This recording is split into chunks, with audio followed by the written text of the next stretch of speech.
Vous pouvez vous asseoir, que Dieu vous bénisse ce soir. Et je suis très contente d'être ici avec vous. Nous allons aussi saluer ce soir à tous les frères, toutes les sœurs et toutes les personnes qui nous voient à travers le vidéo lors des études bibliques qu'on envoie à travers différents lieux du monde. Un grand bonjour pour vous tous qui nous voient ici depuis Rotterdam, ici en Hollande. Donc que Dieu vous bénisse énormément à vous tous. Et aujourd'hui, nous allons continuer avec le livre de Job et nous allons ouvrir notre Bible dans le chapitre 13 de Job. Et nous continuons en train d'analyser les raisonnements de Job. Nous continuons à apprendre la forme, comment il faut avoir beaucoup de patience et d'être constant et ferme dans le chemin de Dieu, en train d'apprendre de Job, à valoriser Dieu et valoriser ce privilège que Dieu nous a donné, de permettre que nous puissions connaître ses chemins, que nous puissions connaître Dieu et que nous puissions sentir la présence de son Saint-Esprit. Nous pouvons sentir que Dieu est en train de nous regarder, de nous guider à travers un meilleur chemin. Dans le chapitre 13 de Job, Job est dans son raisonnement en train de répondre à ses amis. Ici, dans le chapitre antérieur 11, à son ami Sophar. Et Job est en train de dire, dans le chapitre 12 que nous avons lu dans l'étude biblique antérieure, comment Job raisonne et comment il reproche à ses amis leur façon d'être juge implacable, en train de le juger et de le condamner. Et lui, il se défend avec de la doctrine. Et ici, il continue. Il est en train de raisonner et il dit « Voici, mon œil a vu tout cela. » Il dit qu'il voyait en Dieu que Dieu est si puissant et si grand que toutes les choses qu'il fait, il peut les détruire en un seul moment. Que Dieu donne le bien et le mal aussi. La joie, la tristesse, que Dieu est tout-puissant, Dieu tout le donne et tout le fait aux êtres, non seulement à l'humanité, mais aussi à tous les êtres, inanimés comme est la nature physique. Voilà ce que disait Job. Il disait, mon œil a vu tout cela, moi j'ai vu la main de Dieu et le pouvoir de Dieu dans tous les êtres, dans tout l'univers, dans tout ce que j'ai pu voir et palper, écouter, sentir. Donc Job disait que lui, il était témoin du pouvoir de Dieu. Comme nous disons, nous sommes témoins du pouvoir de Dieu à travers les miracles et les bénédictions que Dieu donne et aussi pour le changement de vie qu'il a fait en nous, par sa transformation, par la manière comment Dieu donne la paix, la joie au cœur des personnes. Donc, nous aussi, nous sommes témoins. Et Job dit, « Voici mon œil a vu tout cela, mon oreille l'a entendu, et il y a pris garde. Ce que vous savez, je le sais aussi. » Il dit à ses amis, « Vous le savez. Comme vous dites savoir beaucoup, moi aussi je sais. » Job leur disait cela. « Je ne vous suis point inférieur à vous. Je ne suis point inférieur à vous. Mais je veux parler au Tout-Puissant. Je veux plaider ma cause devant Dieu. Car vous n'imaginez que des faussetés. Vous êtes tous des médecins de néant. » Donc ici, Job est en train de se défendre devant cette façon d'être jugé, critiqué, calomnié par ses amis. Vous pouvez lire le verset 5. « Que n'avez-vous gardé le silence? Vous auriez passé pour savoir de la sagesse. » Il dit, « Si vous garderiez silence, vous ne parlerez pas tant, Alors, on dirait que vous serez des hommes sages. Mais vous, vous ouvrez votre bouche et vous parlez de trop. Des choses simples. Des choses sans sagesse. Leur a fait comprendre Job. Verset 6. Écoutez, je vous prie, ma défense, et soyez attentifs à la réplique de mes lèvres. Continuez. Direz-vous en faveur de Dieu ce qui est injuste? Pour le soutenir, alléguerez-vous des faussetés? Voulez-vous avoir égard à sa personne? Voulez-vous plaider pour Dieu? Continuez. Si vous sonde, vous approuvera-t-il? Ou le tromperez-vous comme on trompe un homme? Il dit, certainement, il vous condamnera, Dieu, si vous n'agissez en secret que par égard pour sa personne. Sa majesté ne vous épouvantera-t-elle pas? Sa terreur ne tombera-t-elle pas sur vous? Vos sentences sont des sentences de cendre. Ici, il était en train de leur dire que tous qu'ils étaient en train d'argumenter, tous ces raisonnements, Job leur dit que c'est que des refrains de sentences, de cendre, et que vos retranchements sont des retranchements de boue, car eux ils disaient savoir beaucoup. Car eux ils voulaient enseigner à Job, faire comprendre à Job que lui c'était quelqu'un d'inférieur, que lui il ne savait et ne connaissait rien de Dieu, et que c'était pour cela que lui il était en train de vivre cette situation à cause de son péché, de son ignorance face au Seigneur. Beaucoup de fois aussi, nous aujourd'hui, nous sommes critiqués par les personnes. Et parfois, les personnes critiquent et quand il arrive ou il succède quelque chose de désagréable à un croyant, à un frère ou à une sœur, tous les autres commencent à le critiquer et en train de dire « Ah, vous êtes comme ça parce que vous êtes dans cette église. Ah, vous êtes comme ça parce que vous croyez, parce que vous lisez la Bible, parce que vous voulez changer de religion. C'est pour ça que vous vivez cette situation. » Mais ces personnes qui critiquent, ils ne regardent pas qu'à eux aussi, il peuvent leur arriver la même chose ou peut-être il leur est déjà arrivé des choses désagréables dans leur vie, que eux aussi ils ont eu des tribulations, des problèmes, des difficultés, des jours mauvais. Et eux, ils ne voient pas cela, ça ils ne le racontent pas. Seulement, ils sont prêts pour critiquer le Fils de Dieu, pour critiquer le frère ou la sœur, qui s'efforce pour chercher Dieu. Et le frère et la sœur, donc cette personne devient très triste. Il ou elle s'attriste. Et elle dit, je me sens triste, car je suis en train de vivre beaucoup de tribulations. Et mes amitiés, mes familles, tout le monde me critique, car je suis dans cette église. Même parfois, ils me font perdre la foi, en train de croire que si cela est certain, s'ils ont raison ou pas. Toutes ces choses le fait notre ennemi pour que nous puissions nous affaiblir, pour que nous puissions perdre cette confiance en Dieu. Tout cela qui est arrivé à Job nous arrive à nous aussi aujourd'hui. Mais continuons à lire les raisonnements de Job, ses arguments, pour voir si nous trouvons si lui il s'est affaibli ou s'il a perdu cette foi. Je pense pas qu'il ait perdu la foi. Jusqu'à présent, il n'a pas perdu la foi. Et nous sommes là dans le verset 13, n'est-ce pas? Il dit, « Taisez-vous, laissez-moi, je veux parler, il m'en arrivera ce qu'il pourra. Pourquoi saisirai-je ma chair entre tes dents? J'exposerai plutôt ma vie. Voici, il me tuera. » Là, il se référait à Dieu. « Voici, il me tuera, je n'ai rien à espérer. » Gloire à Dieu. C'est très beau ce que Job est en train de dire. Malgré que Dieu lui enlève la vie très lentement, car lui il était en train de souffrir des douleurs, il vivait une agonie perpétuelle.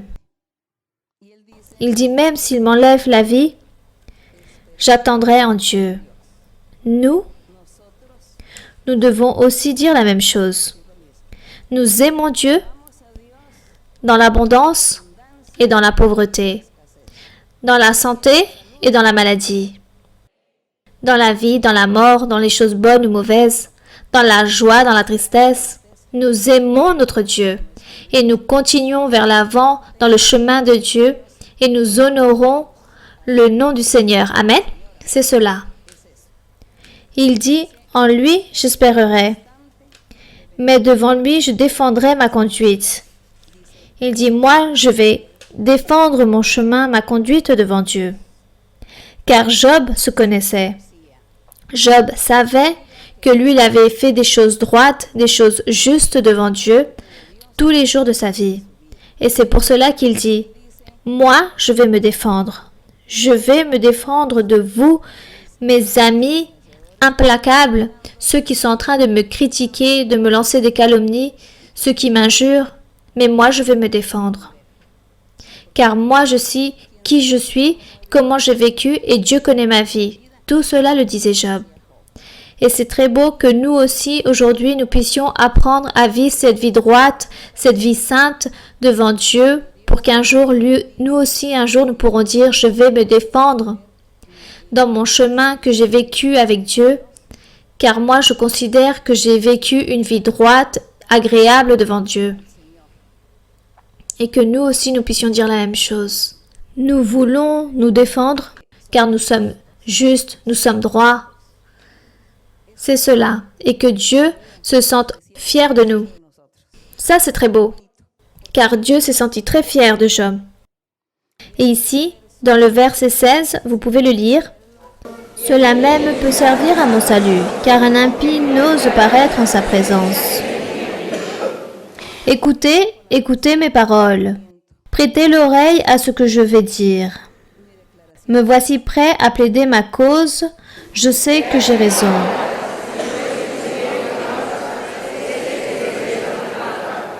Quelqu'un disputera-t-il contre moi? Alors je me tais, et je veux mourir. Seulement accorde-moi 2 choses, et je me cacherai pas loin de ta face. Donc là, Job est en train de faire une pétition au Seigneur, et il lui dit de ne pas lui cacher 2 choses. Il lui dit qu'il lui accorde au moins 2 choses. Retire ta main au-dessus de moi, et que tes terreurs ne me troublent plus. Continuez. Puis appelle et je répondrai. Ou si je parle, réponds-moi.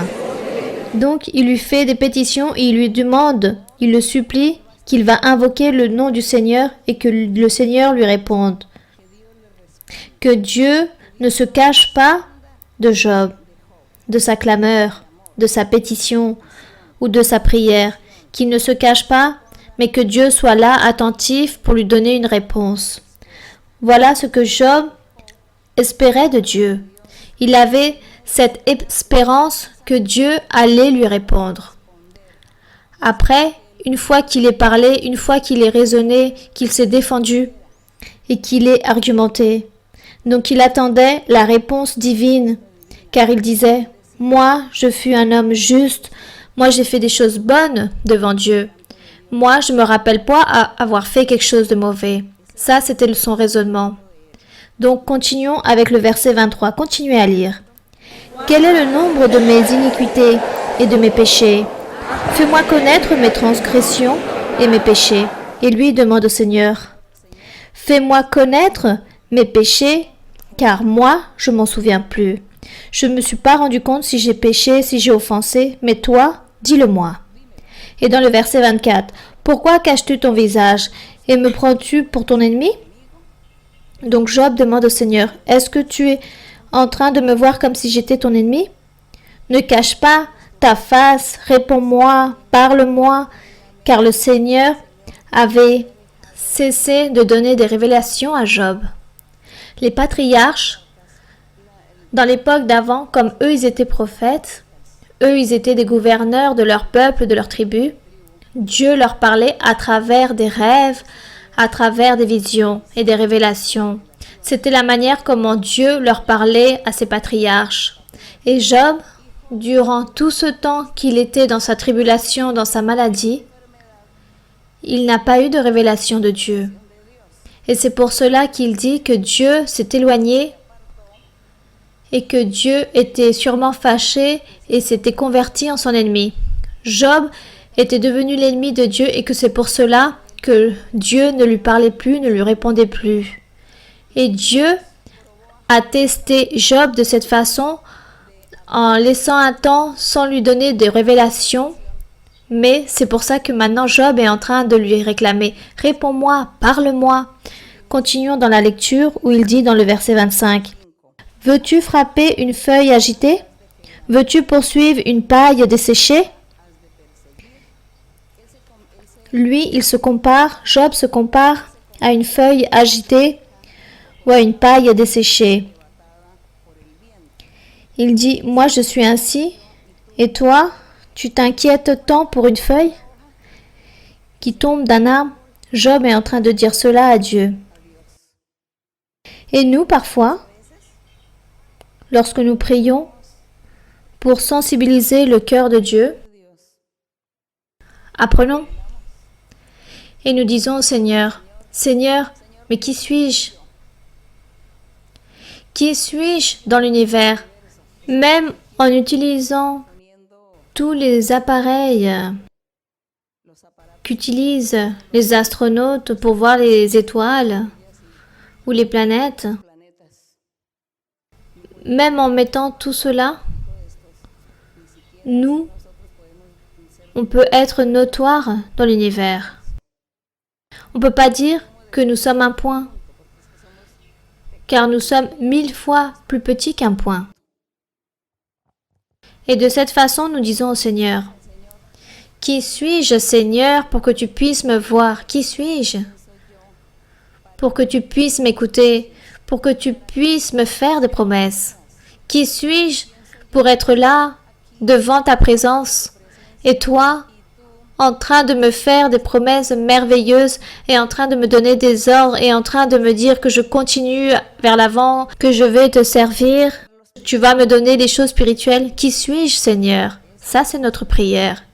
Quand nous le faisons avec notre cœur, nous sensibilisons le cœur de Dieu. Et lui, il est là, attentif. Attentif, en train de voir notre prière, nos paroles. Et c'est pour cela que Job disait, « Moi, je suis une feuille sèche qui est tombée de l'arbre. Je suis une paille. » Verset 26, il dit, « Pourquoi m'infliger d'amères souffrances, me punir pour des fautes de jeunesse ?» Job est en train de dire, « Est-ce que tu t'es rappelé de mes fautes de mes jeunesses et c'est pour cela que tu es en train de me punir ?» Et nous aussi, lorsque nous sommes en train de prier le Seigneur et qu'on veut que Dieu nous parle, nous réponde, que Dieu soit si proche, nous disons aussi, « Seigneur, sûrement, je suis en train de payer tout ce que j'ai fait durant ma jeunesse, lorsque je ne te connaissais pas, ma famille, les miens. Peut-être ils ont fait tellement de choses mauvaises devant toi et c'est pour cela que moi je suis ici en train de vivre cette situation. » Et si nous disons cela à notre Dieu avec tout notre cœur, alors Dieu nous écoute. Dieu nous écoute. Continuons avec le verset 27. Continuez. « Pourquoi mettre mes pieds dans les ceps, surveiller tous mes mouvements, tracer une limite à mes pas? Quand mon corps tombe en pourriture, comme un vêtement qui dévore ta teigne. » Donc ici, ce chapitre se termine. Mais, dans le chapitre 14, continue le discours de Job, continue son argument. Son raisonnement continue de Job en train d'essayer de sensibiliser le cœur de Dieu. Et nous voyons ici à la fin, nous voyons à la fin de cette histoire merveilleuse que Dieu a été sensibilisé. Il a sensibilisé Dieu. C'est pour cela que cela nous sert d'exemple. Cela nous sert de modèle pour notre vie personnelle, pour nos prières, pour nos pétitions, pour le jour où nous soyons en train de vivre une tribulation, des tristesses. Tout cela nous sert d'exemple pour que nous aussi nous puissions le mettre en pratique et que nous puissions parler de cette manière au Seigneur après avoir vécu une vie agréable devant Dieu. Donc, nous demandons toujours au Seigneur qu'il nous aide à vivre cette vie sainte qu'il veut que nous vivons, pour que de cette façon, nous puissions être écoutés par lui. Que Dieu nous écoute, que Dieu nous bénisse et que Dieu vous bénisse à vous tous. Que Dieu écoute vos prières et vos pétitions. À tous ceux qui nous voient à travers la vidéo aussi. Que Dieu vous bénisse énormément. Donc maintenant, nous allons commencer nos questions. Nos questions ce soir. Ma sœur Maralusa, nous vous saluons de l'église de Bruxelles, de Belgique. Ma sœur, j'ai une question sur la perfection, car c'est un doute, car parfois, lorsque nous cherchons la perfection, nous avons tendance à critiquer. Nous nous analysons, nous méditons énormément. Par exemple, dans mon cas personnel, Dieu m'a donné un très bon travail dans lequel je dois réaliser des événements avec des personnes du monde entier. Et dans certains pays, par exemple, on réalise des événements très bien faits car ils ont beaucoup d'expérience. Mais dans d'autres pays, ils ont moins d'expérience. Alors, nous avons tendance à critiquer. Donc, je voudrais que vous... Mais quelle perfection vous êtes en train de parler? De quelle perfection vous êtes en train de parler? Plusieurs genres de perfection. Il y a la perfection parce que nous sommes des témoins. Nous ne voulons pas donner un mauvais témoignage en critiquant ni dans le monde entier, ni dans l'Église aussi. Donc ça, c'est mon doute. Si on n'a pas tendance à critiquer lorsque nous cherchons la perfection. Si vous pouvez... Bon, la sœur parle de la perfection. Bon, disons, elle a dit qu'il y avait deux perfections, oui. Quand le Seigneur ici, il dit qu'il va lever une église sans tache et sans ride, une église parfaite dans tous les sens du mot. La perfection spirituelle, la perfection que mène à la vie éternelle. Nous n'allons pas parler de la perfection du monde, car les personnes dans le monde, chacune d'elles connaissent leur métier, chacun a un travail, a une profession. Chaque personne a une capacité pour travailler et certains, par exemple, dans les entreprises du pain, certains fabriquent le pain mieux que d'autres ou l'entreprise des pâtes ou des chocolats. Chacun sait faire peut-être une préparation meilleure qu'une autre personne. Donc ça, sûrement, on va appeler une perfection. Celui-là fait toutes les choses bien. Dans cette entreprise, on fait les meilleurs pains, les meilleurs chocolats.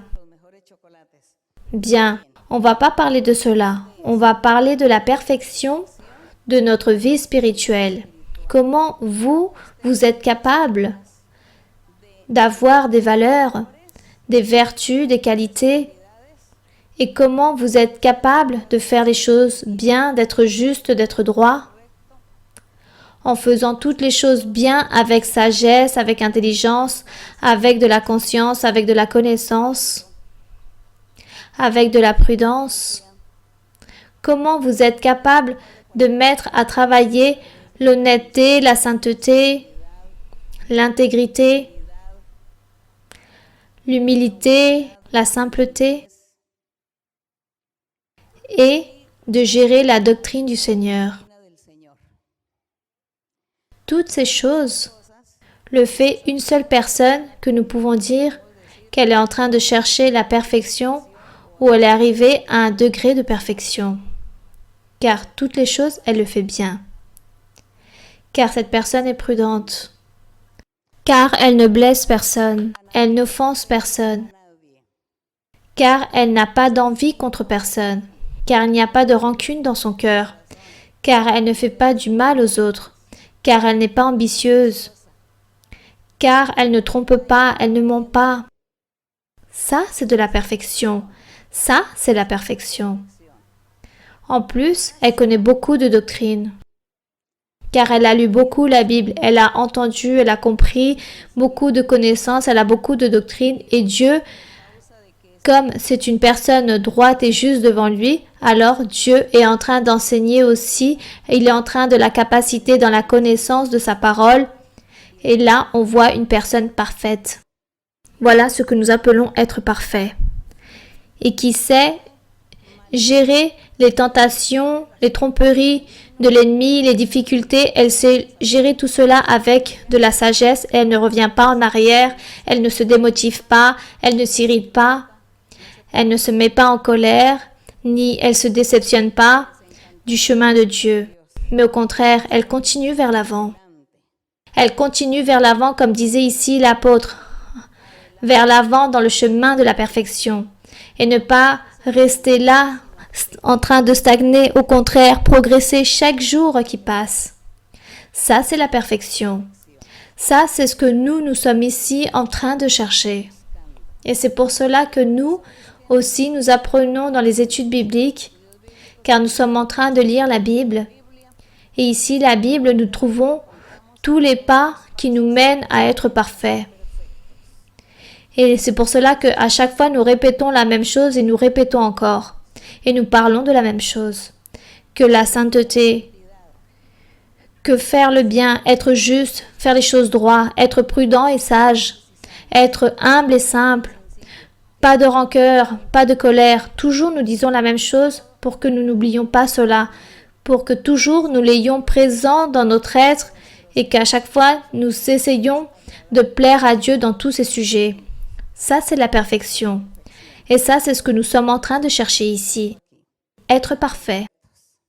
Mais si quelqu'un vient nous dire, il vient faire quelque chose de bien et ensuite il critique, alors cette personne n'est pas parfaite. C'est cela.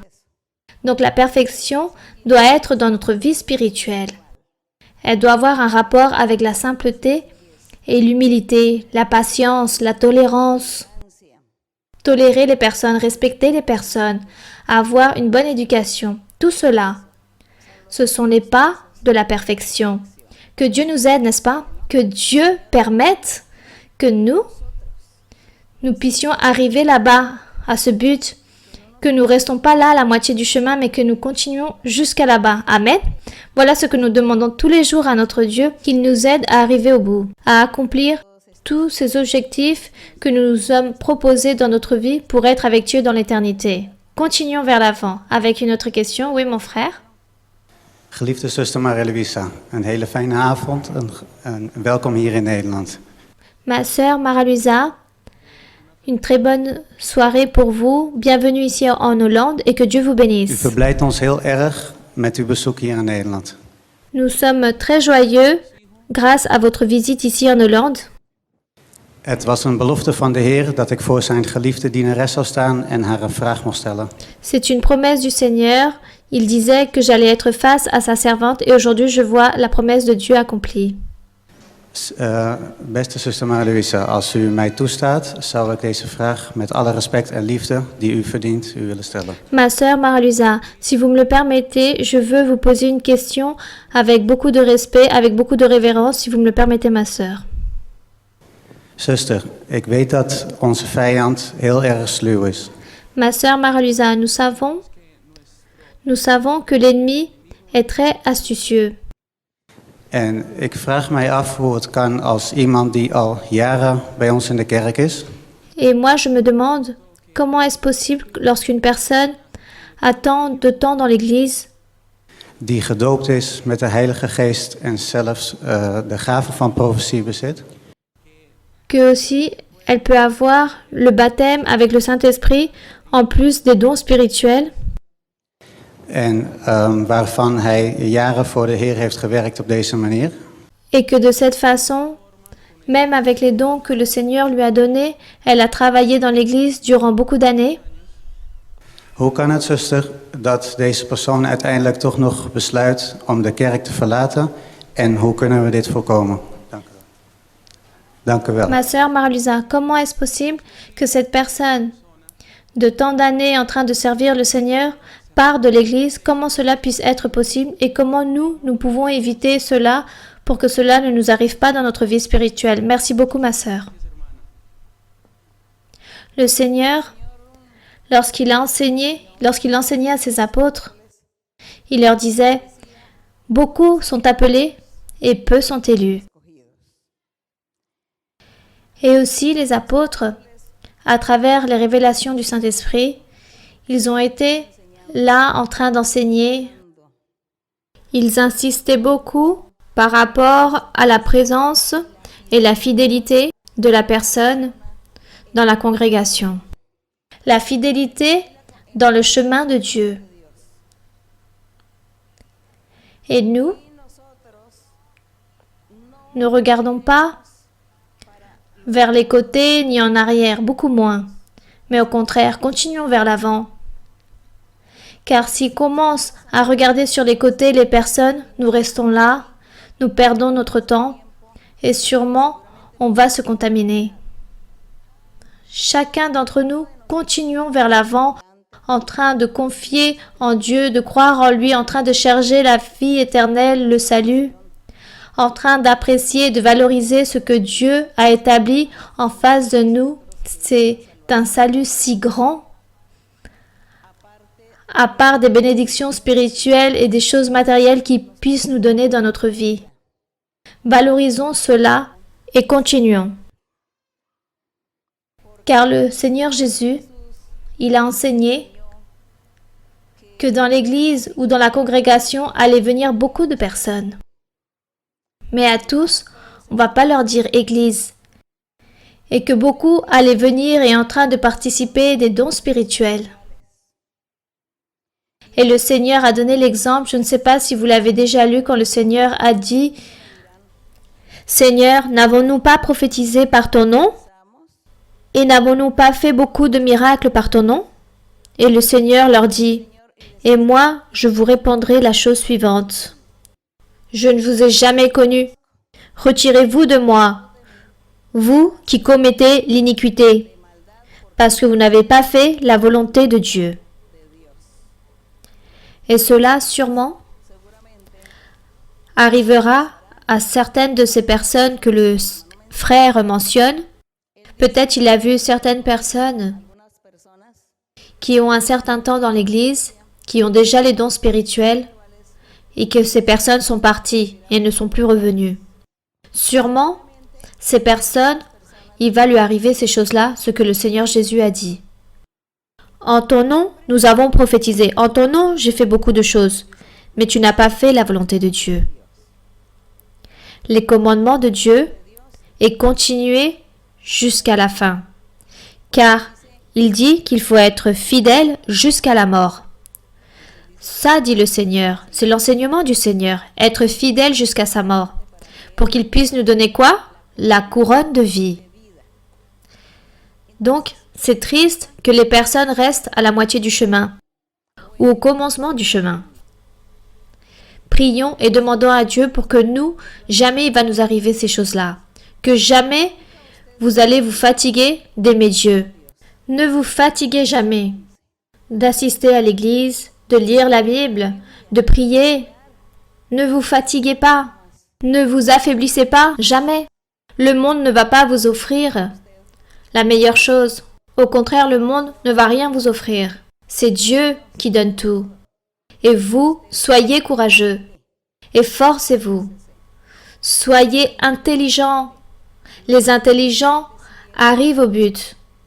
Soyez intelligents. Si vous ne l'êtes pas, demandez à Dieu, qui vous aide à être intelligent pour arriver à ce but. Une autre question? Ma sœur Mara-Luisa, bienvenue à Rotterdam, que Dieu vous bénisse. Je veux vous poser une question basée dans mon témoignage qui est très court, dans lequel, lorsque je suis arrivée à l'église, je priais le Seigneur sur ma situation car je passais des épreuves, des tribulations, et le Seigneur en prophétie me disait qu'il fallait que j'attende car lui, à son dernier moment, il allait se manifester. Et c'est comme ça, comme j'ai vu sa parole accomplie. Moi, je voyais dans la Bible, dans Romains, chapitre 5, versets 3 et 4. Romains 5, 3 et 4. Oui, du verset 3 au 5. Bien plus, nous nous glorifions même des afflictions, sachant que l'affliction produit la persévérance. La persévérance, la victoire dans l'épreuve, et cette victoire dans l'espérance. Or, l'espérance ne trompe point, parce que l'amour de Dieu est répandu dans notre cœur par le Saint-Esprit qui nous a été donné. Ma sœur, cette promesse que l'apôtre Paul nous donne ici nous enrichit et nous remplit de beaucoup d'allégresse, car malgré que nous ayons parfois des tribulations, nous avons toujours cette foi et cette promesse que le Seigneur va nous sortir vers l'avant. Je voudrais, ma sœur, que vous puissiez nous amplifier sur cela pour que nous puissions nous enrichir dans notre vie spirituelle et de ce fait pouvoir être témoignage dans le monde entier et pouvoir accomplir sa parole. Les preuves et les tribulations, il faut les supporter. Qu'avons-nous lu de Job? Quel fut l'exemple de Job? Qu'est-ce qu'a vécu Job? Des épreuves et des tribulations, des difficultés, des jours mauvais, des ruines, des maladies. Chose qu'a vécu Job, et lui, il a continué à aimer Dieu. Nous aussi,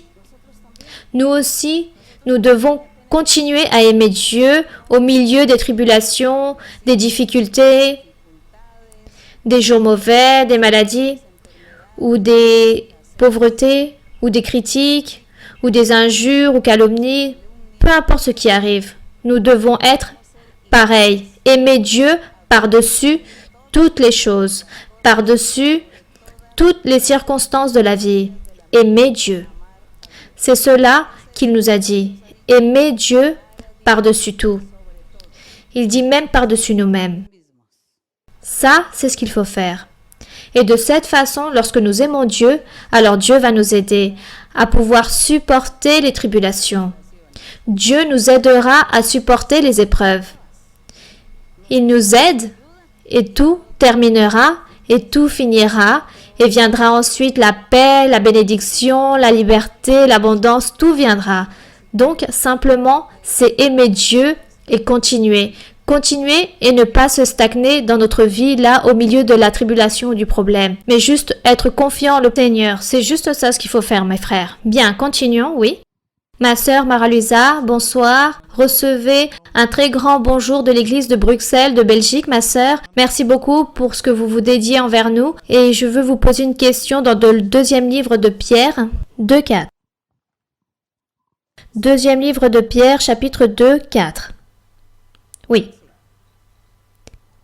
Car si Dieu n'a pas épargné les anges qui ont péché, mais s'il les a précipités dans les abîmes des ténèbres, et les réserve pour le jugement.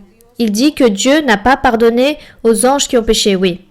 Des ténèbres et les réserve des jugements. Ma question est, ma sœur, ici il dit, si tout esprit meurt dans le péché, ces afflictions qui arriveront, car dans le premier livre de Pierre, chapitre 3, verset 19, il parle des esprits qui sont prisonniers.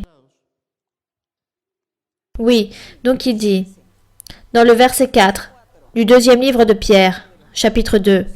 Car si Dieu n'a pas épargné les anges qui ont péché, mais s'il les a précipités dans les abîmes de ténèbres, il est en train de faire référence au diable et à toute son armée.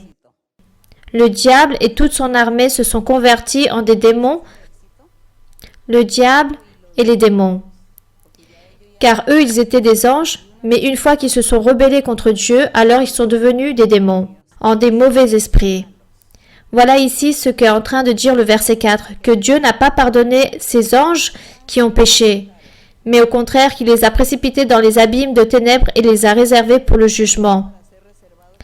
Ça veut dire, il se réfère à tous les mauvais esprits, aux démons, au diable principalement. Et ici, dans le verset 16, qu'a dit notre frère? Dans le premier livre de Pierre, chapitre 3, verset 19.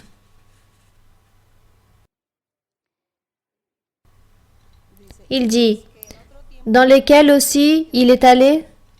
Le Seigneur Jésus dit qu'il a prêché. Dans le verset 19, il dit que Jésus a prêché aux esprits en prison. Il ne parlait plus des anges, des démons. Il parlait des personnes, des gens qui ont vécu avant le déluge. Après Adam, jusqu'au déluge, des milliers et des milliers de personnes ont existé. Et il parlait ici d'eux.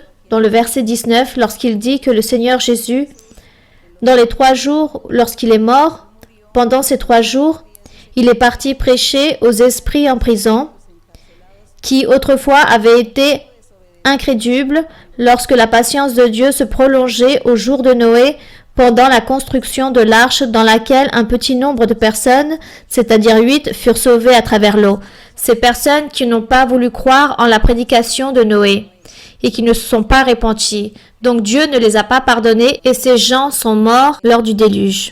Et il est en train de dire ici que Dieu les a châtiés. Mais le Seigneur Jésus-Christ est parti prêcher l'évangile à ces esprits, à ces personnes qui étaient morts. Ce sont des choses très différentes, mon frère, pour que vous n'allez pas vous confondre. De l'autre côté, il parle du diable, des démons, car eux, ils existent même encore au jour d'aujourd'hui, et ils continueront à exister. Mais quand le Seigneur Jésus est parti prêcher aux esprits, c'était aux personnes qui étaient mortes avant le déluge. Bien, continuons. Bonsoir ma sœur Maralusa, merci beaucoup pour votre présence. C'est une promesse du Seigneur que j'allais être là en train de profiter de votre présence, de cette grande bénédiction. J'ai une question dans Genèse 9, du verset 22 au 25. Genèse combien? Genèse 9, du verset 20 au 25. Oui, ma sœur. Noé commença à cultiver la terre et planta de la vigne. Il but du vin, s'enivra et se découvrit au milieu de sa tente. Cham, le père de Canaan, vit la nudité de son père et il lui apporta dehors à ses deux frères. Alors Sem et Japheth prirent le manteau, le mirent sur leurs épaules, marchèrent à reculons et couvrirent la nudité de leur père. Comme leur visage était détourné, ils ne virent point la nudité de leur père. Ma sœur Maralusa, j'ai une inquiétude. Car dans notre culture, nous devons garder nos anciens, nos familles, nos pères. Lorsque, par exemple, nous avons un grand-père qui est malade, nous faisons attention à lui comme si c'était un enfant. Cette attention comme si c'était un petit enfant, 24 heures sur 24. Et cela demande toute notre attention. Et pourquoi était si énervé Noé avec son fils, ou à quel genre de nudité il se référait? C'était une nudité spirituelle ou une nudité physique? C'était une nudité physique. Car lui, comme il s'est enivré, il dit que Noé s'est enivré, et en s'enivrant, il n'a pas su ce qu'il faisait, il a enlevé son manteau. Il est resté là endormi. Donc il dit que son fils l'a vu, et comme Dieu leur avait déjà enseigné, Dieu a mis des charges à l'homme. Depuis que Dieu a créé Adam, comme Dieu savait que l'homme, avec sa tendance à être désobéissant, à être dur de cœur, c'est pour cela que Dieu a aussi préparé des lois, beaucoup d'ordonnances, pour mettre ces charges à l'homme, pour que l'homme puisse être plus coupable et que Dieu ait des motifs pour le châtier. C'est pour cela que Dieu, depuis Adam, il a commencé à enseigner sa parole, ses commandements, sa loi. Il lui a enseigné depuis Adam, dans son cœur, dans sa conscience. Il lui a enseigné ses lois. Eux, ils connaissaient déjà toutes les lois. Tout ce que nous savons depuis la loi de Moïse, tout ce que nous savons que Dieu nous a enseigné, tout cela, Dieu l'a enseigné depuis Adam, dans la conscience des hommes jusqu'à Noé. Et c'est pour cela que les enfants de Noé étaient conscients de cette doctrine. Car eux, ils savaient qu'ils ne pouvaient pas voir la nudité de leurs parents, mais au contraire qu'il fallait respecter. Dieu a mis ses lois, il a établi ses charges, et c'est pour cela qu'au moment où il s'enivre, alors, lui, il enlève ses vêtements, il ne se rend pas compte à cause de l'enivrement. Par ce fait, son fils commet ce péché de le voir. Lui, réellement, son fils, si on se rend compte, c'était pas sa faute, car lui, il est arrivé, il ne savait pas, et il l'a vu. Mais il a eu quand même cette faute, donc Dieu lui a fait payer. Donc Dieu lui a fait payer à cause de la dureté, de la rébellion des êtres humains. Et cela parce que Dieu connaissait les sottises de ces personnes, c'est pour cela qu'il lui a établi, il a permis qu'il tombe dans ce piège. Que le Fils est tombé dans ce piège et a vu la nudité physique, et comme la loi s'était interdite, donc, il n'a pas pu se justifier et dire « Mais Seigneur, moi je n'ai pas été coupable, c'est pas ma faute si moi je suis parti là-bas et je ne savais pas qu'il était là-bas. Je ne savais pas qu'il était ivre. Je ne savais pas qu'il avait enlevé ses vêtements. » Lui, il n'a pas pu se justifier. Même s'il serait justifié, Dieu ne lui accepterait pas cette justification. Il lui a dit « Non, tu as commis l'infraction, donc tu es puni. » Et aujourd'hui aussi, les personnes, dans quelque chose de très simple, dans la transaction, même en conduisant un véhicule, par exemple, vous commettez une infraction sur l'autoroute, alors vous allez vous justifier devant le policier Lui, il va pas accepter aucune de vos justifications, même si vous n'avez pas été coupable, même si la voiture vous manquait des freins ou c'était pas votre faute, mais vous avez commis cette faute, alors vous pouvez justifier tout ce que vous voulez. Le policier ne va pas vous croire. Il va dire non. Vous êtes puni et vous devez payer cette amende. Voilà. C'est ce qui succède aussi aujourd'hui. Dieu était très strict. Dieu était très strict avec l'homme. Dieu a toujours été strict aussi. Et lui, il ne veut pas que nous nous justifions, mais que nous puissions reconnaître les choses que nous faisons. Et ça, c'est ce qui est arrivé avec le fils de Noé. C'est donc pour cela qu'il a été châtié.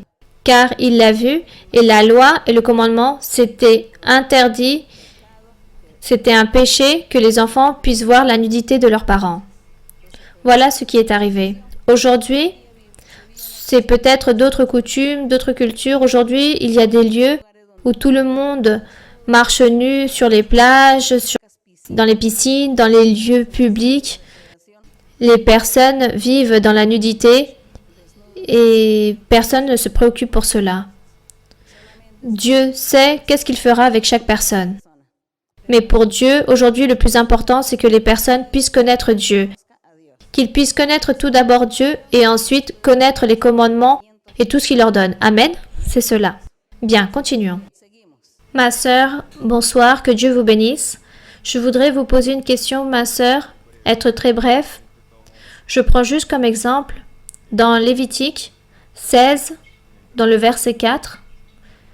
Oui, ma sœur, ici, le Seigneur donne un ordre au sacrificateur. Il lui disait qu'avant de se vêtir de la tunique sacrée, il devait s'être lavé son corps dans l'eau. Je voudrais, ma sœur, plus qu'une question, que vous puissiez nous enseigner aujourd'hui comment nous, ou plutôt, qu'est-ce que le lessivage de nos vêtements spirituels et que ce n'est pas seulement un jour, mais tous les jours, que nous ne soyons pas plutôt comme ce que pratiquaient les Juifs, le lessivage des pieds, qui était quelque chose de physique, que vous puissiez nous enseigner, car se laver, je comprends que nous devons cesser de pécher, chaque jour évoluer, que vous puissiez nous amplifier plus et pas laver ce qui nous convient, mais faire valoir tous les commandements. Nous, dans l'évangile de Jésus-Christ, nous avons appris que être pur, c'est de la partie spirituelle. Être pur, le Seigneur Jésus-Christ disait aux apôtres, vous êtes purs, vous êtes lavés avec la parole que je vous ai enseignée, avec la doctrine que je vous ai donnée, vous êtes purs. Vous n'avez plus besoin de vous laver. Et aussi, dans Isaïe, quand nous lisons le livre d'Isaïe, nous trouvons que Dieu parle que tous les êtres devaient être purifiés ou lavés en eau, c'est-à-dire avec l'eau d'une source où il allait sortir de l'eau pour la vie éternelle. Et cette source, c'est Jésus-Christ. Cette eau, c'est Jésus-Christ et sa parole, son évangile. La parole de Dieu est celle qui purifie et qui lave l'âme de la personne, le cœur d'une personne, la conscience d'une personne. Elle est purifiée avec cette eau, avec cette parole de Dieu. Aujourd'hui, la parole du Saint-Esprit de Dieu, la révélation de Dieu, la manifestation et la manière dans laquelle Dieu agit dans chaque personne, ça, c'est cette eau. Ça, c'est le lessivage qu'une personne reçoit. La purification de l'âme et du corps. Donc aujourd'hui, dans l'évangile du Seigneur Jésus, ce n'est pas la partie physique. Si vous lavez votre corps tous les jours, ou vous lavez votre corps tous les 3 jours, ou une fois par semaine, ou vous vivez dans un lieu où peut-être vous pouvez même pas vous laver durant un mois. Cela n'a rien à voir avec le cœur, avec l'âme, avec l'être, avec la conscience. Que nous devons être lavés avec la parole du Saint-Esprit. Aujourd'hui, nous devons être purs avec la parole du Saint-Esprit de Dieu. avec Dieu en train de se manifester en nous. Qu'est-ce que Dieu est en train de nous parler? L'Esprit Saint ou Dieu en train de se manifester en nous? Comment? Avec des révélations, des songes, des visions, des prophéties, avec ce changement de vie que Dieu fait dans notre cœur. Lorsque Dieu vient habiter en nous, ça, c'est la source de l'eau de la vie éternelle que Dieu nous a offert. Voilà ce que nous sommes aujourd'hui en train de profiter et que nous n'allons pas mépriser cette source, mais au contraire que nous allons la valoriser, l'apprécier, ce que Dieu a mis dans notre vie aujourd'hui. Continuons vers l'avant. Bonsoir ma sœur Maralusa, c'est un honneur pour moi d'être face à vous et de vous donner la bienvenue à vous et ceux qui vous accompagnent. Ma question est, si vous me le permettez, nous voyons chaque jour qu'il y a des personnes nouvelles qui viennent à l'église. Quels conseils pourriez-vous nous donner de comment expliquer ou enseigner aux personnes nouvelles qui ne mènent pas beaucoup de temps dans l'église? Car parfois, c'est difficile qu'ils comprennent qu'est-ce qu'une louange. Car d'une manière passive, sans voix ou sans applaudissements, elles peuvent aussi recevoir peut-être le Saint-Esprit. Ma sœur, si je me trompe, dites-le moi. Disons qu'il y a des personnes qui disent que pour recevoir le Saint-Esprit, il n'est pas nécessaire d'ouvrir la bouche ou de prier ou juste comme ça en train de penser qu'elles vont recevoir le Saint-Esprit. Sûrement, si Dieu veut donner le Saint-Esprit à une personne qui pense de cette façon, que pour prier, on n'a pas besoin d'ouvrir la bouche, mais juste prier comme ça avec la pensée, je pense que si le Saint-Esprit descend à cette personne, qui n'a pas encore ouvert la bouche, qui ne prie pas avec la bouche ouverte, qui n'aime pas chanter, mais tout le fait à travers ses pensées, et si le Saint-Esprit vient, le prend, elle va faire crier cette personne, car ça c'est la manifestation de l'Esprit de Dieu, la manifestation de l'Esprit de Dieu lorsqu'elle vient habiter en nous. La sensation qu'on sent, c'est qu'on voudrait sauter, courir, crier, c'est cela. Ça, c'est la manifestation. C'est pour cela qu'il y a certaines personnes, elles bougent beaucoup.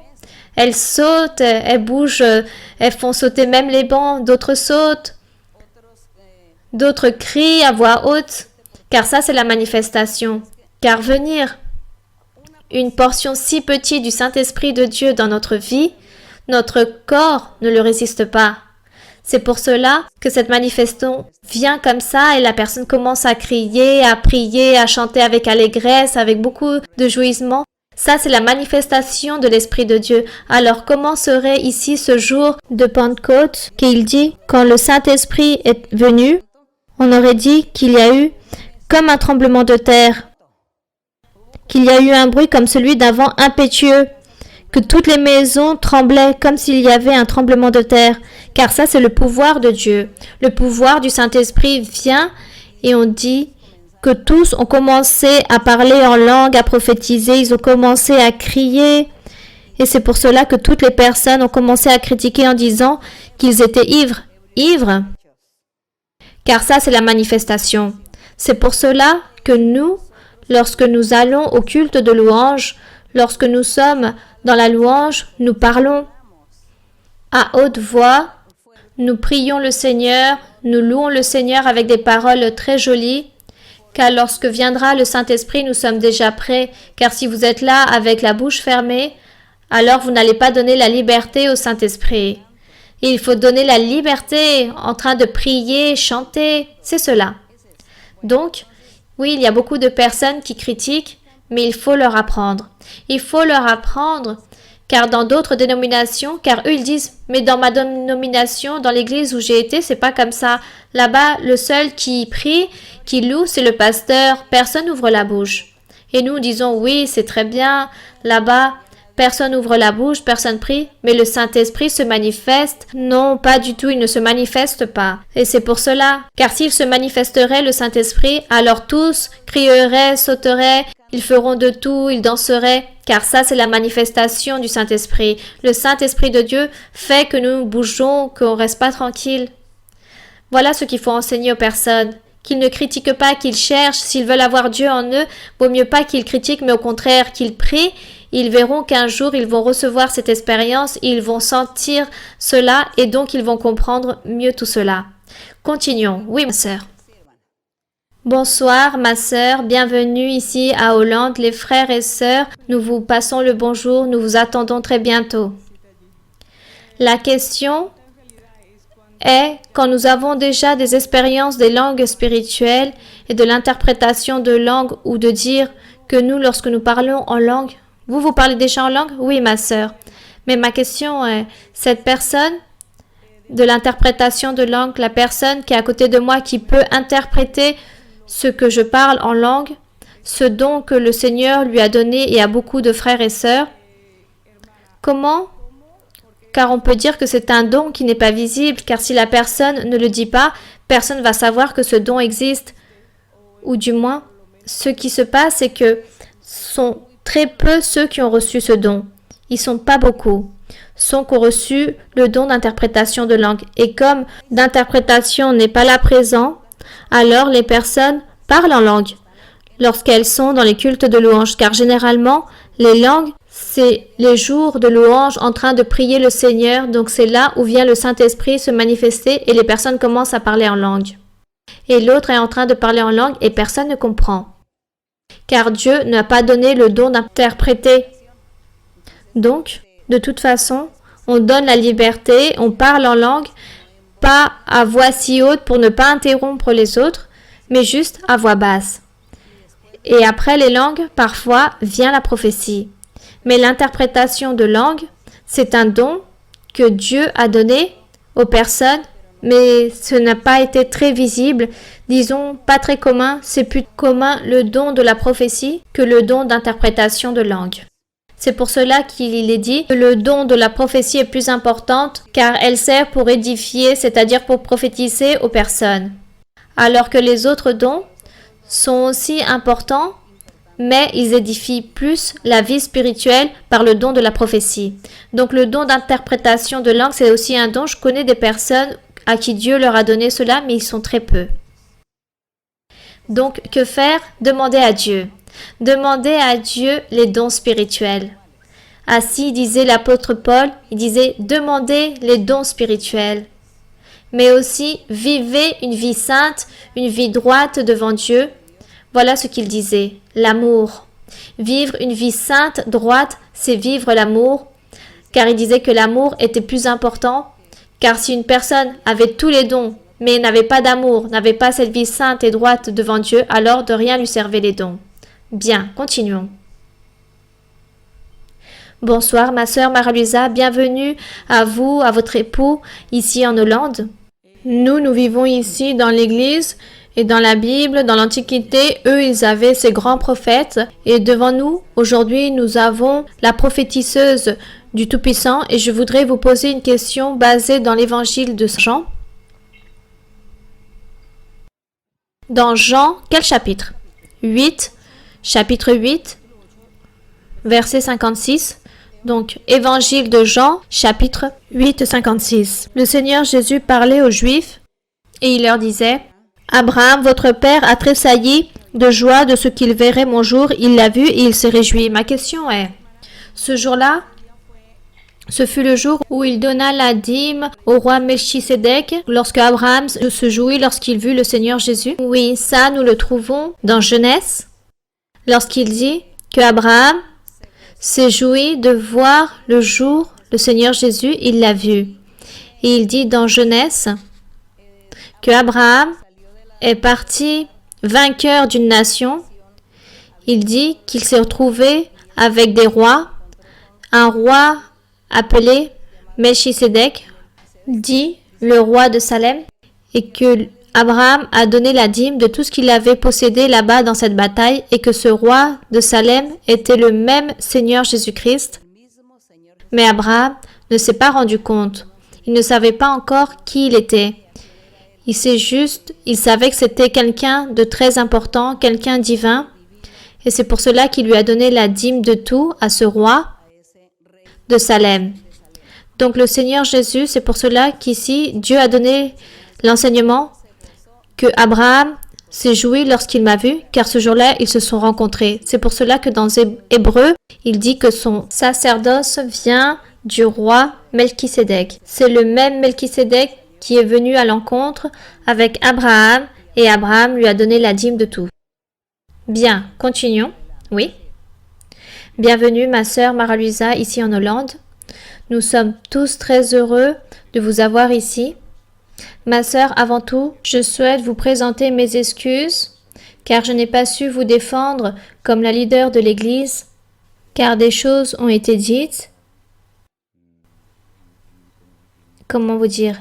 Et des choses pas correctes, et moi j'ai pas su comment vous défendre. Donc je voudrais m'excuser pour cela. Ma sœur, ma question est basée dans divers versets de la Bible, mais je vais juste recueillir certains dans Romains 8, verset 29.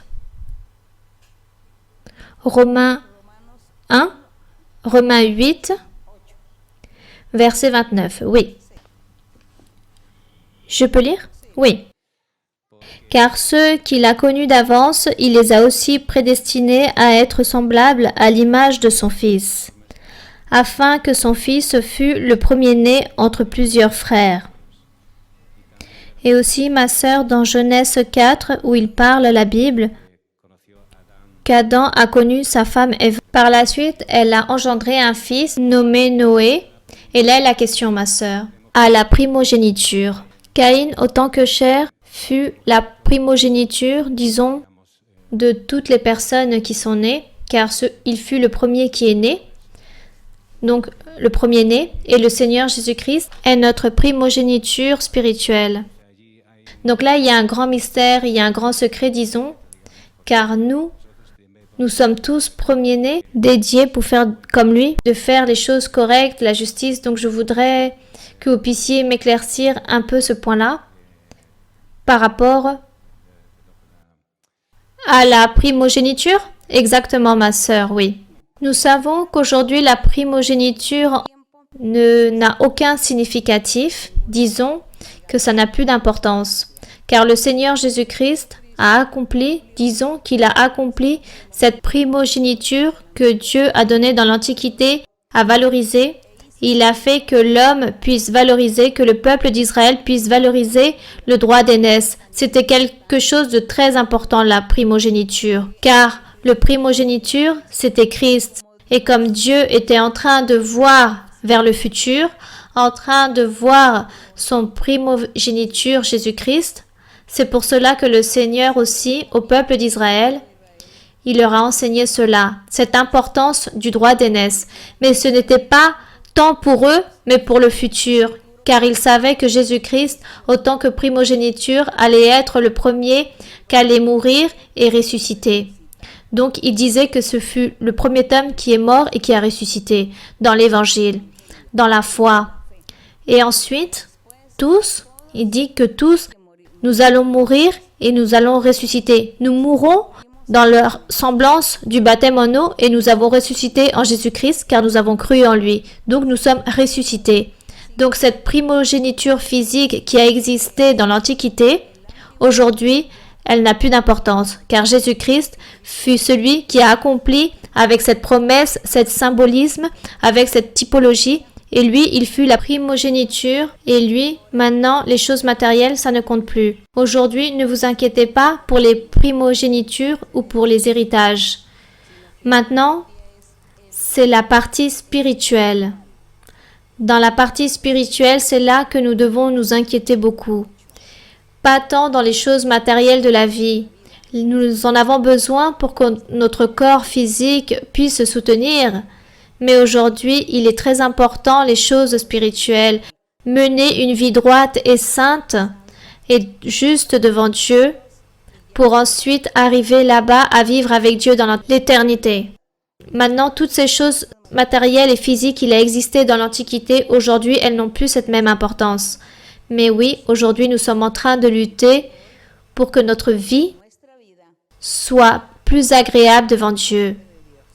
Car notre corps mortel, physique, notre corps physique nous invite ou nous incite à pécher ou à désobéir à Dieu.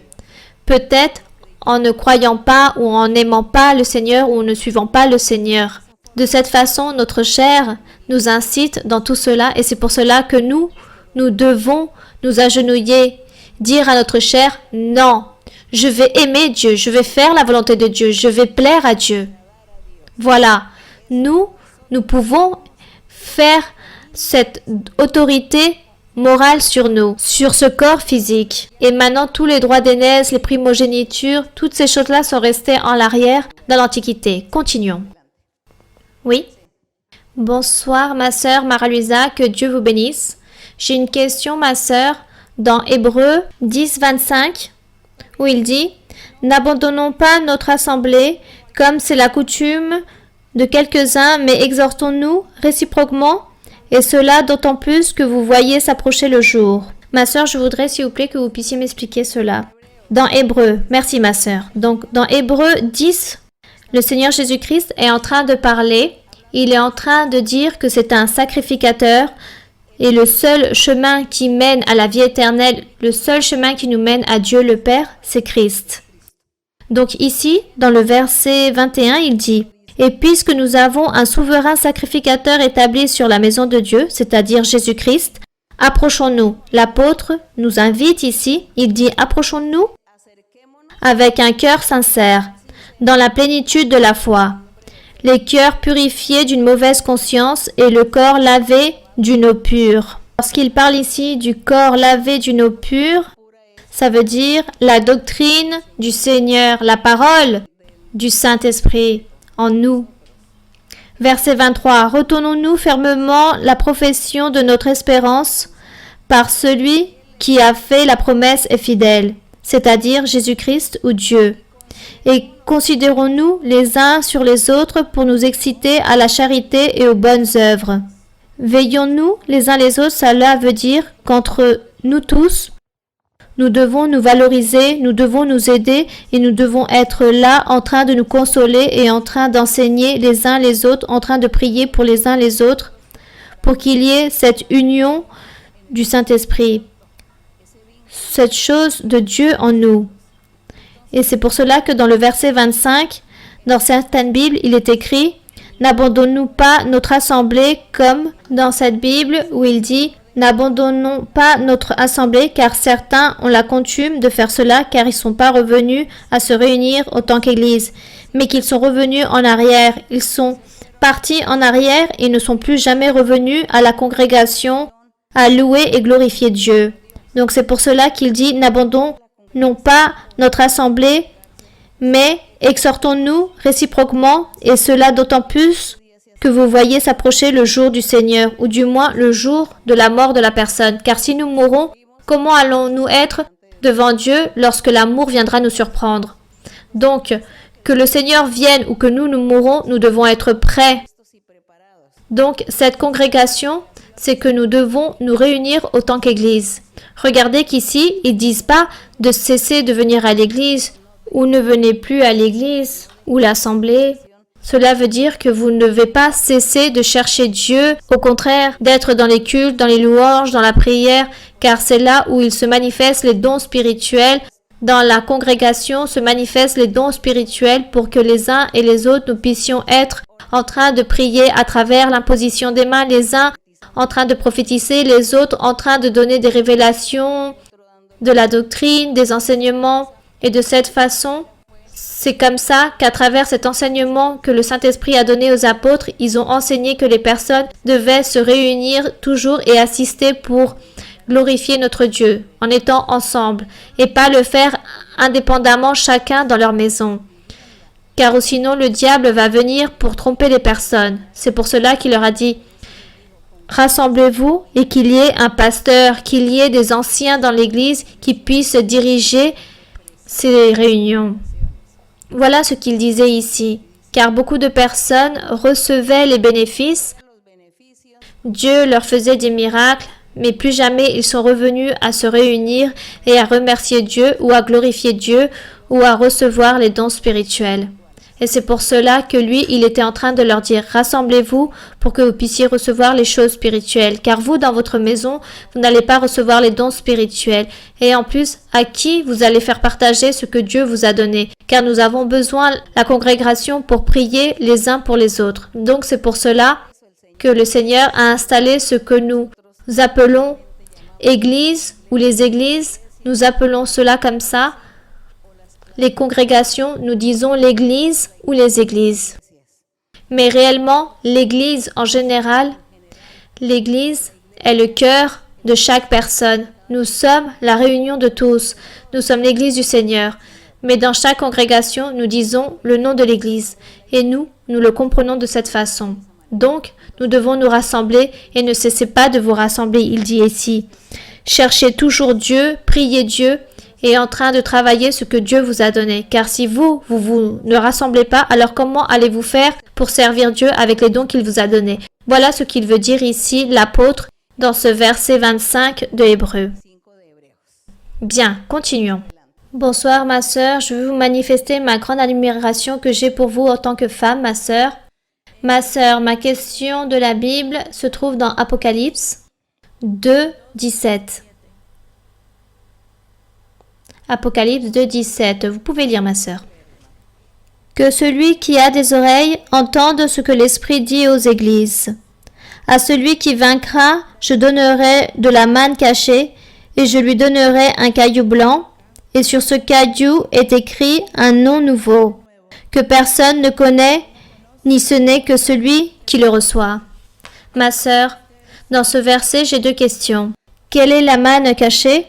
Est-ce la manne qu'a mangé les peuples d'Israël quand ils sont partis d'Égypte, ou est-ce une manne nouvelle pour l'Église nouvelle du Seigneur? Et la deuxième question est la suivante. Le nom nouveau écrit sur ce caillou blanc qui dit que personne ne connaît, juste celui qui la reçoit, à quoi il se réfère? Est-ce un homme nouveau que Dieu nous donnera lorsque nous allons nous réunir avec lui dans le ciel? Ma question, ma sœur, c'est aussi pour résoudre un doute que mes enfants me posent toujours, que lorsque nous allons partir au ciel, si nous allons reconnaître nos parents, nos frères, nos sœurs, nos familles, à chaque fois ils me posent cette question. Maman, quand nous allons au ciel, est-ce que tu vas être toujours notre mère? Donc c'est un doute aussi que j'ai.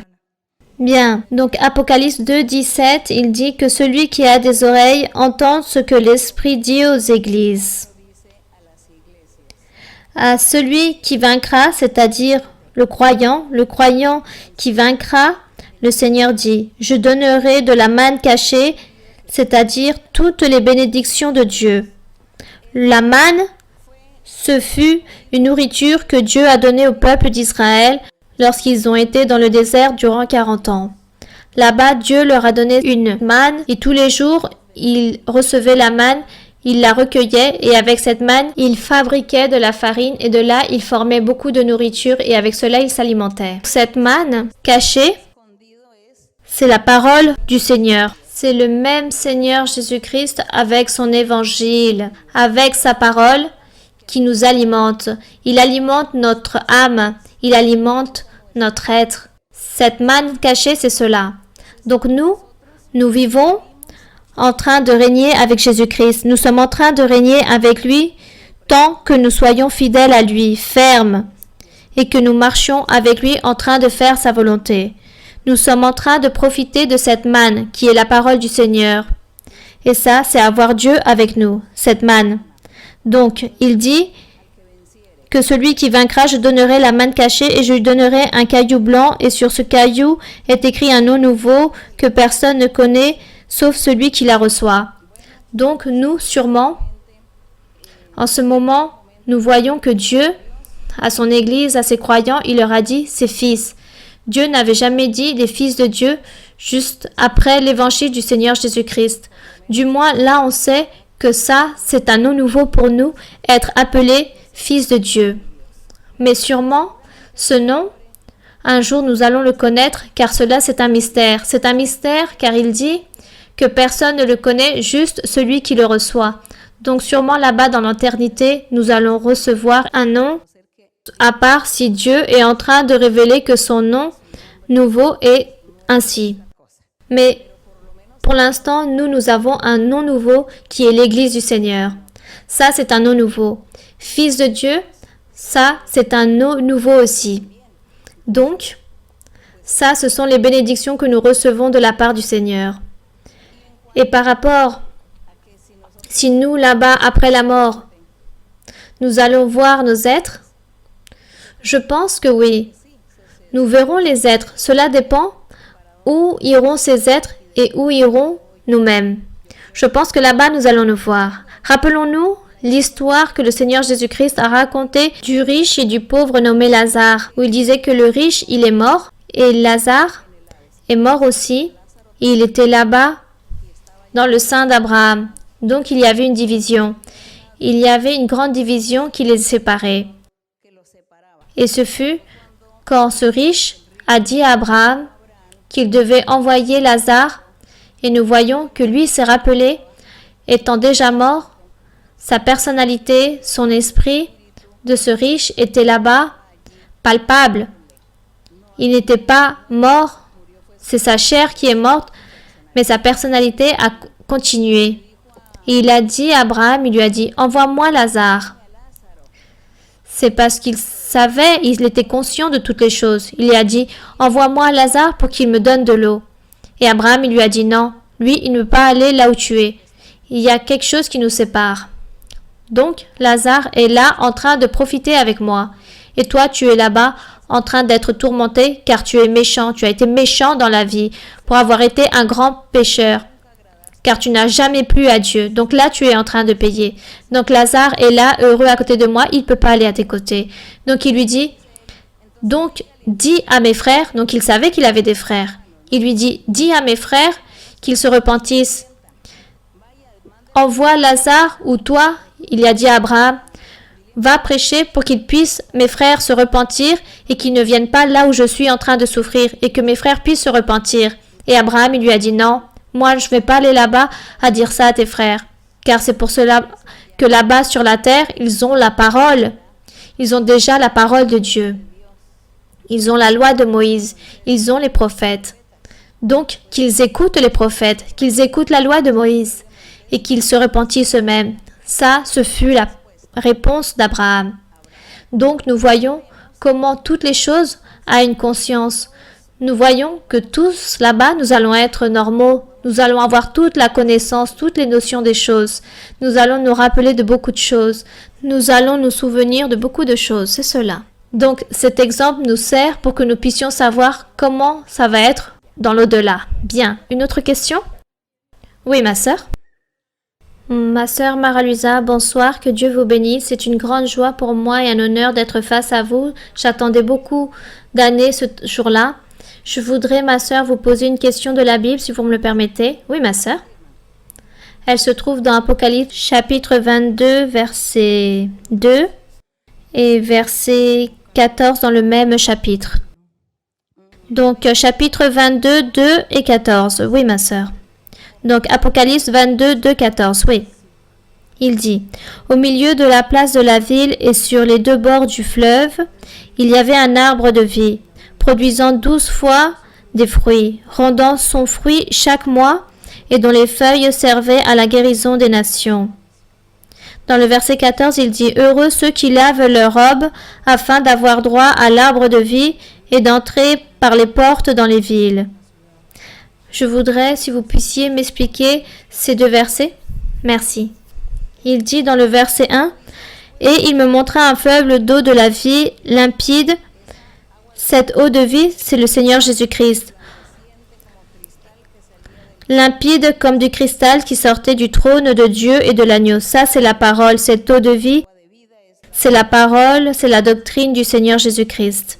Verset 2. Au milieu de la place de la ville et sur les deux bords du fleuve, il y avait un arbre de vie. C'est ici notre Seigneur Jésus-Christ. Il produit 12 fois des fruits, rendant son fruit chaque mois et dont les feuilles servaient à la guérison des nations. Car les feuilles, comme c'était notre même Seigneur Jésus-Christ, cet arbre, guérison, ça veut dire le salut à différentes personnes qui vivent dans différentes nations du monde qui croient en le Seigneur. Elles recevront ce salut, elles recevront cette guérison de l'âme qui est là écrite. La guérison de l'âme. Et ensuite ici, dans le verset 14, il dit « Heureux ceux qui lavent leurs robes », c'est-à-dire ceux qui croient en Jésus-Christ et qui font la volonté de Dieu. Eux, c'est eux qui lavent leurs robes, afin d'avoir droit à l'arbre de vie, avoir droit à Jésus-Christ, au salut que Jésus-Christ offre, et pour entrer par les portes qui sont Jésus-Christ, c'est les portes de la ville. Pour entrer, le Seigneur Jésus-Christ dit « Je suis la porte ». Celui qui entrera par moi recevra quoi? Des pâturages.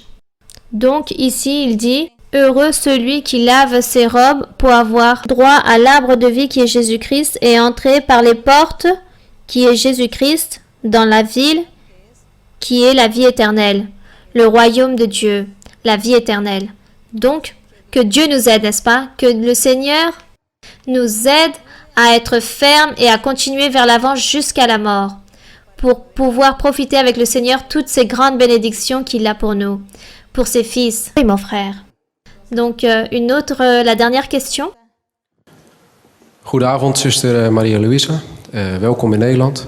Bonsoir, ma sœur Mara-Luisa. Bienvenue ici en Hollande. En God zegent u. Que Dieu vous bénisse. Ik heb een vraag over een stuk in Lucas hoofdstuk nummer 6, vers 29. J'ai une question dans l'évangile de Luc, dans le chapitre 6, verset 29.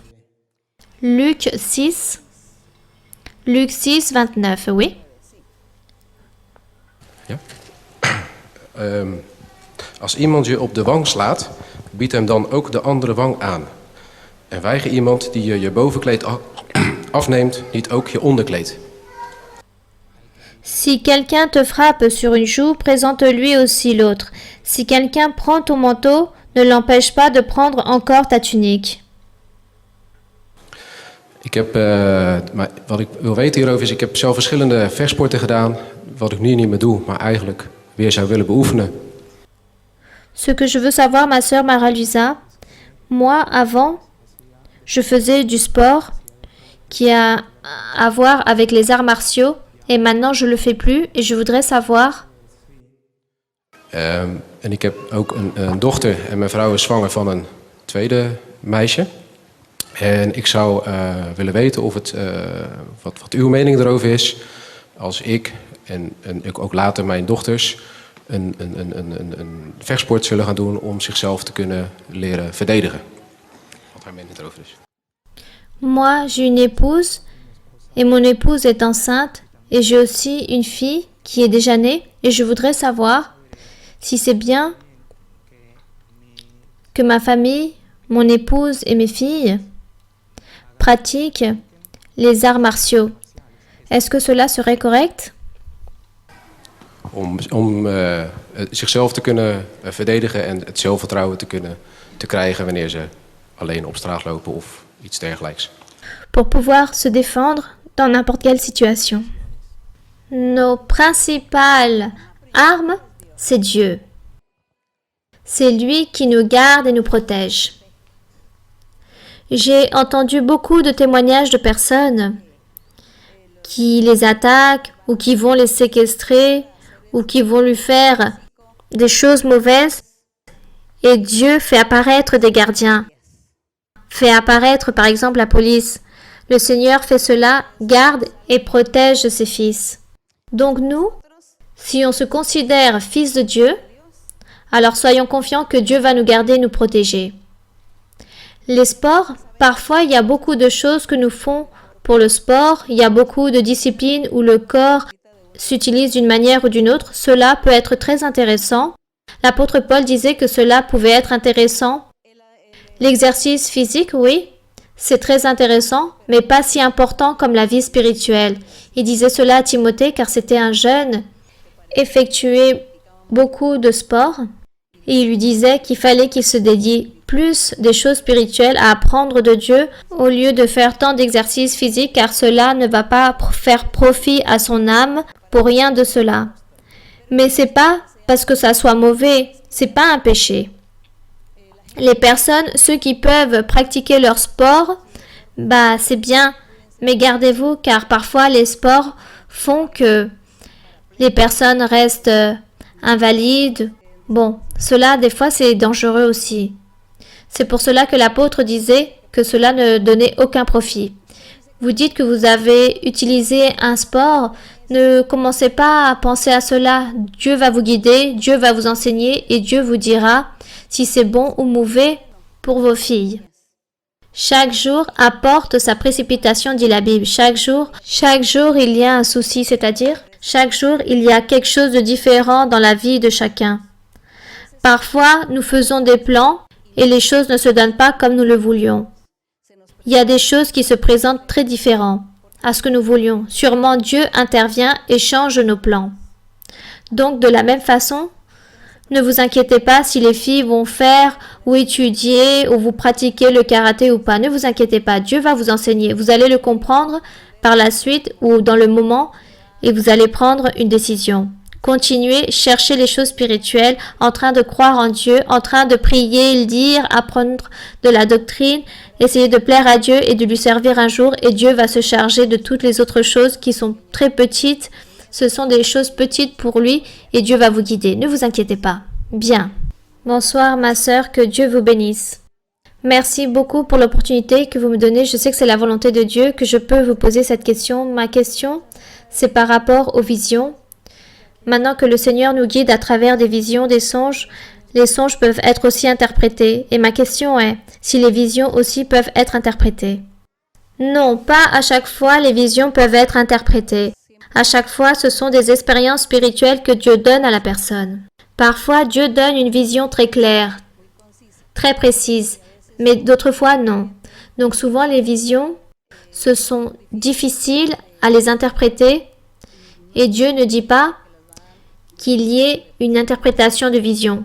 Peut-être il parle d'interprétation de songes, mais pas des visions. Ce sont des expériences. Mais à chaque fois que le temps passe et parcourt dans notre vie, et on voit accomplir des choses dans notre vie, là, nous comprenons au fur et à mesure qu'est-ce que Dieu veut nous montrer, qu'est-ce que Dieu veut nous dire à travers une vision. Ne vous inquiétez pas pour cela, continuons vers l'avant. Bien, mes frères et sœurs, ce fut un grand plaisir et un motif de grande allégresse d'être ici avec vous. Chantons au Seigneur ce cantique qui dit « Quelle merveille que Christ m'ait choisi ou m'ait trouvé. » Voilà, quelle merveille que Dieu nous ait trouvés, nous ait cherchés et nous ait appelés. Je ne sais plus quel est le numéro de ce cantique. Quelle merveille! Nous allons chanter ce cantique et nous allons faire notre prière devant Dieu, prière qui sortira du plus profond de notre être, de notre cœur, pour notre Dieu. Des pétitions, demander à Dieu des miracles, des prodiges, des guérisons, demander à Dieu qui nous donne les souhaits que nous avons dans notre cœur, qui nous accomplisse toutes ces promesses qu'il nous a faites, qui nous donne de son Saint-Esprit, qui nous donne les dons spirituels, qu'il bénisse nos personnes, nos familles. Bon, nous allons demander qu'il nous donne des capacités pour que nous puissions apprendre des langues. Vous devez apprendre les langues de chaque pays pour que vous puissiez prêcher. Hommes et femmes, pas que seulement les hommes, les femmes aussi, vous devez apprendre les langues pour pouvoir prêcher aux natifs. Ça, c'est le devoir, mes très chers frères et très chères sœurs. Donc, nous allons chanter au Seigneur. Vous êtes prêts? Le cantique.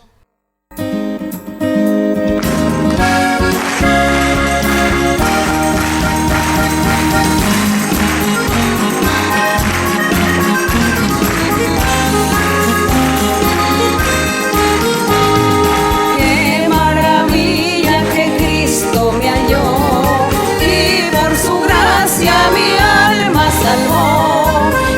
maravilla, me infunde alegría, pues todas mis culpas su sangre borró. Qué maravilla que Cristo me halló y por su gracia mi alma salvó. Qué maravilla, me infunde alegría, pues todas mis culpas su sangre borró. Me halló y por su gracia mi alma salvó. Qué maravilla, me infunde alegría, pues todas mis culpas su sangre borró.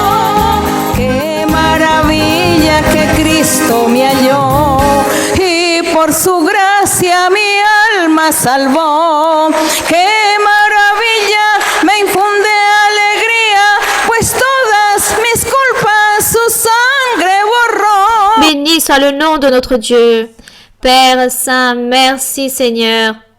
Merci Père Céleste, éternel Dieu. Notre Père du Seigneur d'Abraham, d'Isaac et de Jacob, notre Dieu, puissant, qui a fait le ciel et la terre, l'univers, notre Dieu, qui a marché avec Moïse et son peuple ancien dans le désert. Tu es notre Dieu. Tu es le même, celui d'hier, aujourd'hui et pour les siècles et les siècles. Merci, notre Dieu Tout-Puissant. Nous sommes ta création, nous sommes tes créatures, nous sommes là devant toi pour te remercier pour tous les bénéfices que nous avons reçus, pour tes promesses, ta parole, pour ta miséricorde et pour tes bénédictions, pour l'accomplissement de tes promesses glorieuses. Car toi, tu nous as parlé à travers du Saint-Esprit, à travers des dons spirituels. Tu nous as parlé, tu nous as guidés, tu nous as conseillés, tu nous as enseignés et tu nous démontres que tu vis, que tu existes et que tu es un Dieu tout-puissant et que tu mérites l'honneur, la gloire et la louange et que tu mérites que nous présentions devant toi et que nous nous humilions et que nous te louons et que nous t'honorons comme il se doit. Merci, éternel Dieu, puissant est le Seigneur. Éternel Dieu, nous te clamons et nous te louons. Ta louange est à toi, ta gloire est à toi.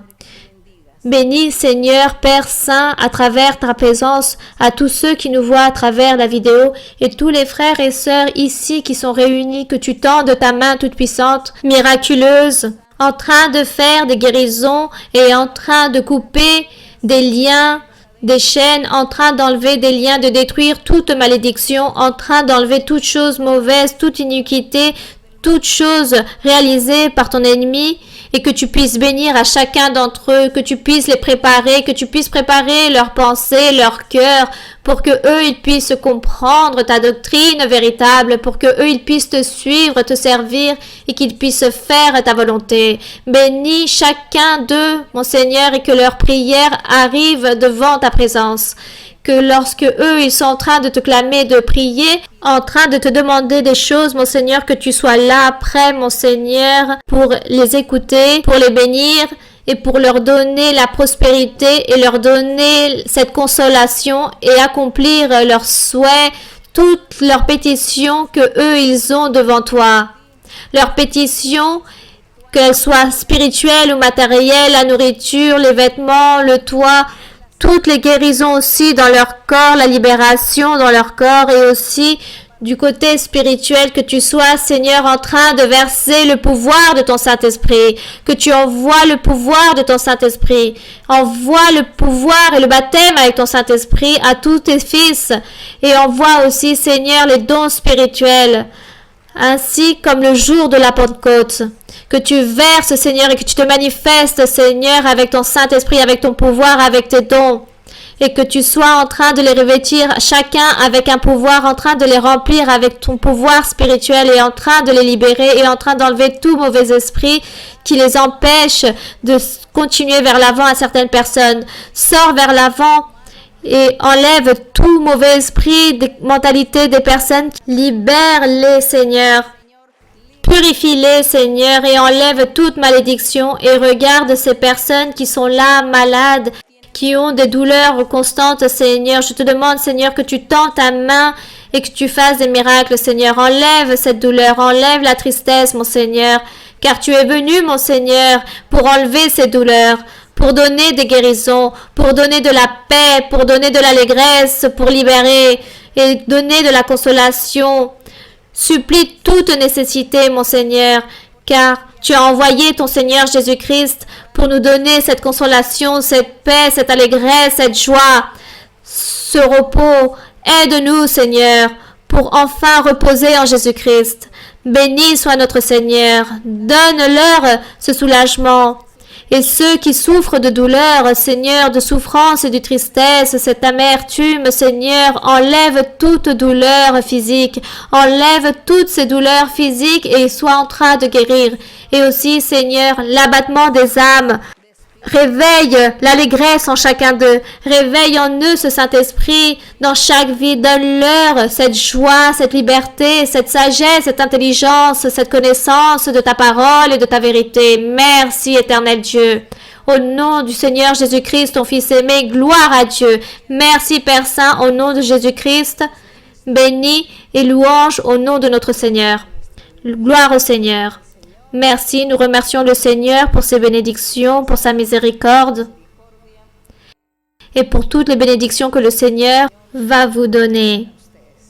Ou plutôt qu'il vous a déjà donné, car il vous a déjà donné les bénédictions. Aussi, à tous ceux qui nous voient à travers la vidéo, il a versé beaucoup de bénédictions à chacun d'entre vous. Donc, partez avec un cœur joyeux et disposé pour suivre et continuer à Dieu. Merci beaucoup, je vous aime beaucoup en le Seigneur. Que Dieu vous bénisse. Que le Seigneur vous bénisse.